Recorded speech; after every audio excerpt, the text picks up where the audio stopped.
Hello and welcome to this weekend silver chart analysis video for week ending October the 25th, 2013. My name is Derek, and the only chart that's going to be shown will be this daily one. I'm not going to get into too much detail until this chart actually does something, which is mainly breaking above this key resistance point, thus testing the low 26 area.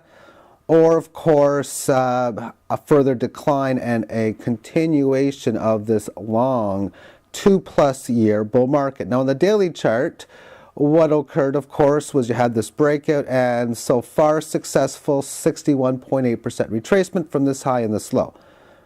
The 18 average band was in a declining facet, and on Tuesday session, it broke higher, breaking above significant Fibonacci resistance of 2221.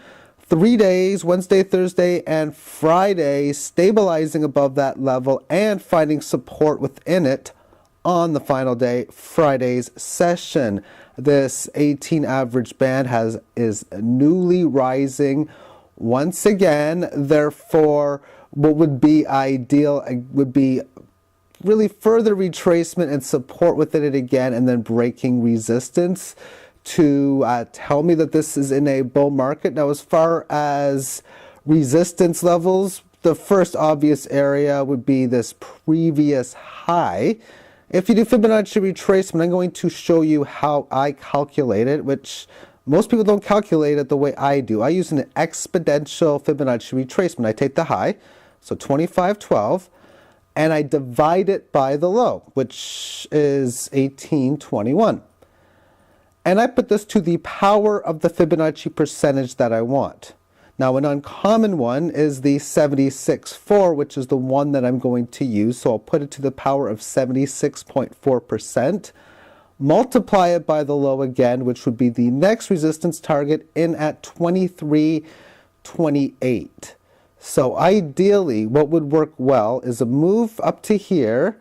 This, of course, this band would start to continuously rise, a pullback within it, and then break of this resistance, which would inform me that a bull market is back in business.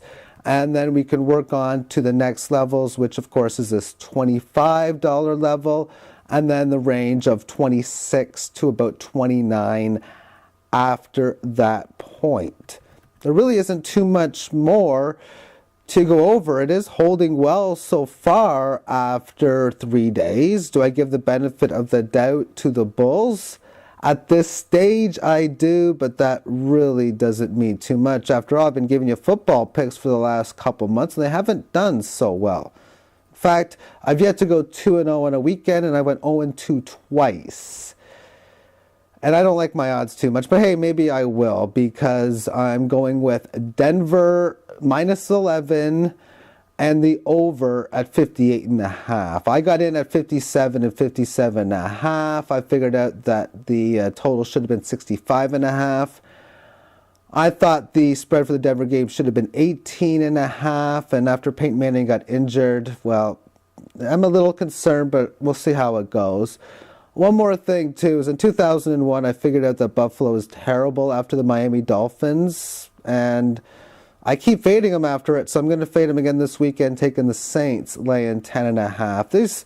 These were the spreads that I made. Now, I did this without the knowledge of Doug Martin getting injured for Thursday, so really that would have jumped it up to 9 and 10. I did play on Carolina, and I won. And I also did this knowledge with this game being in Jacksonville, so maybe this should be 16-17. But these were the spreads that I calculated for this weekend. Take it for what it's worth. I do that for the two sports that I do. And the last one I talked about hockey. I got 3 thumbs down in that last video. One person stated it was because I talked about sports. Now, in sports itself, it is a very good physical activity for the human consciousness, the human body, and it's something that is very enjoyable. Of course, I wasn't talking about that. I'm all going on the investment side.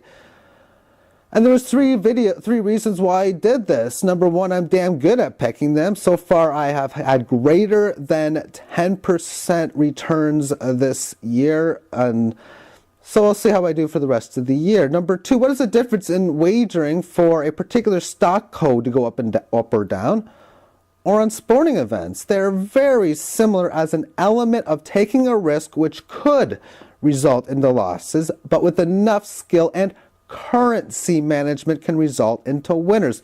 And I put the currency management in cap locks because gamblers, investors, risk takers talk about money management. But I'm not betting silver or gold. I'm betting fiat dollars. So it's currency management. Mike Maloney, I'd like to thank you so much for really influencing me to my psyche so I never call those debt notes money anymore. I call them debt notes, currency, and there's a lot of other bad words I call them too.